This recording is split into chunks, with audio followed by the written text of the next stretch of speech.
Expect করি নাই যে এত সুন্দর অ্যাক্টিং করবেন উনি। দরদের আগে আপনি আমি দরদের আগে ওনার ছবি দেখছি হচ্ছে তুফান। কোনটাতে বেটার লাগছে?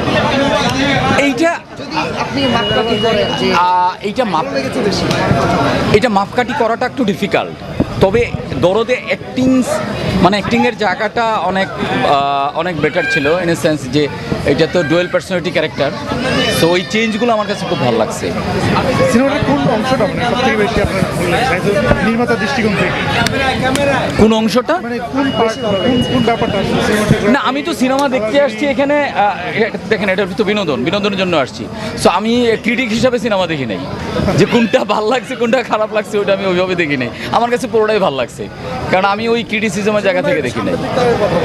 জীবন ভাই, যদি হচ্ছে যেহেতু আপনি একজন নির্মাতা, যদি হচ্ছে আপনি ফিচার ফিল্ম বানান বা কমার্শিয়াল কোনো ফিল্ম মেক করেন, সেক্ষেত্রে আসলে আমি তো মেক করছি অলরেডি, আমার তো ছবি আসতেছে। আমার ইন ফিউচার সামনে যদি শাকিব খানকে নিয়ে কোনো সিনেমার মানে পরিকল্পনা আছে, যেহেতু আপনি একজন নির্মাতা জায়গা থেকে সিনেমার বেশিরভাগ প্রচার আমি আপনাকে দেখেছি, মানে আমরা দেখেছি আপনাকে। এটা কি শাকিব খানকে নিয়ে সিনেমা বানাবেন? এই জন্য না, একদমই ওই রকম কোনো পরিকল্পনা থেকে না। মামুন ভাই আমার খুব কাছের ভাই, বন্ধু।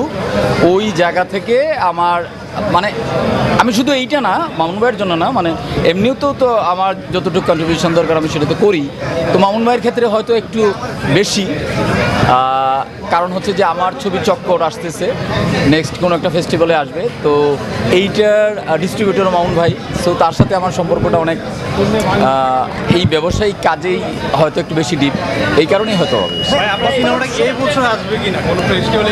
এই বছর তো কোনো ফেস্টিভ্যাল নাই, সো বড় ফেস্টিভ্যাল তো নাই। আপনি নিজে একজন নির্মাতা, আপনিও সিনেমা নির্মাণ করেছেন। হ্যাঁ, এই যেমন দরদ ফেস্টিভ্যাল ছাড়াই এবারে রিলিজ হলো। দরদ কিন্তু এবার প্রথম কোনো সিনেমা সাকিব খানের 5 বছর পরে ফেস্টিভ্যাল ছাড়া রিলিজ হলো। সবাই কেন ফেস্টিভ্যালেই শুধুমাত্র সিনেমা রিলিজ দিতে চায়? এইটা একটা ভালো প্রশ্ন করছেন যে কেন ফেস্টিভ্যাল ছাড়া রিলিজ দিতে চায় না, এবং মামুন ভাই সেই চ্যালেঞ্জটা নিছেন, এবং আমার মনে হয় যে গত 3-4 দিনে এটা সাকসেস সেইটা। এখন কেন দিতে চায় না সেটা আমি জানি না। যেমন আমার প্ল্যান, আমারটা আমি বলতে পারি যে আমি একটা ফেস্টিভ্যালে দিব। মামুন ভাই যেরকম করছে না, সেই চ্যালেঞ্জটা নিচ্ছে যে না, আমি ফেস্টিভ্যাল ছাড়াই করব। এইটা প্ল্যানিং আসলে, এইটা ডেফিনেশনটা আসলে আমার কাছে জানা নাই যেটা কীভাবে করবো। ওকে, থ্যাংক ইউ থ্যাংক ইউ ভাই।